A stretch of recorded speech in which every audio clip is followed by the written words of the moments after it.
Hello friends, இன்றைக்கி வந்து தேங்காய் பால் சாப்பாடு செய்யப்படுறேன். அதுக்கு வந்து இது பட்டை, கிராம்பு, ஏலக்காய், லவங்கப்பட்டை, ஸ்டார் இதெல்லாம் போட்டு ஒரே ஒரு பச்சை மிளகாய் போட்டிருக்கேன். அப்புறம் முந்திரி பருப்பு போட்டிருக்கேன்.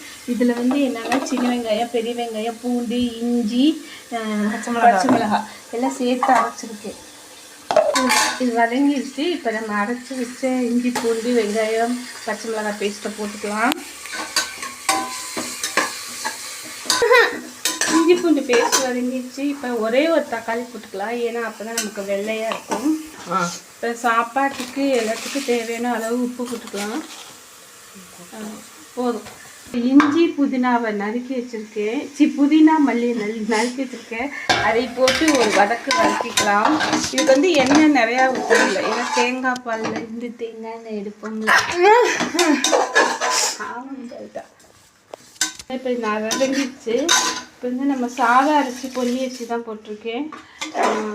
அதனால் வந்து 1:2 அந்த கணக்கில் பால் ஊற்றணும். டம்ளரில் அளந்து ஊற்றுறேன். நான் 700 போட்டிருக்கேன். இந்த டம்ளர் 350, கிட்டத்தட்ட 1500 மில்லிகிராம் தண்ணி ஊற்றணும். இது பாருங்க, சூப்பராக ஒயிட்டாக இருக்குல்ல.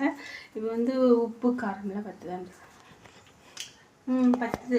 மூடி வச்சு 2 விசில் விட்டால் போதும். ரெடி. டாடாடாய், நம்மளோட தேங்காய் பால் சாப்பாடு சூப்பராக ரெடி ஆயிடுச்சு. இது வந்து எவ்வளோ நேரம் ஆனாலும் நல்லா பொழப்படனே இருக்கும்.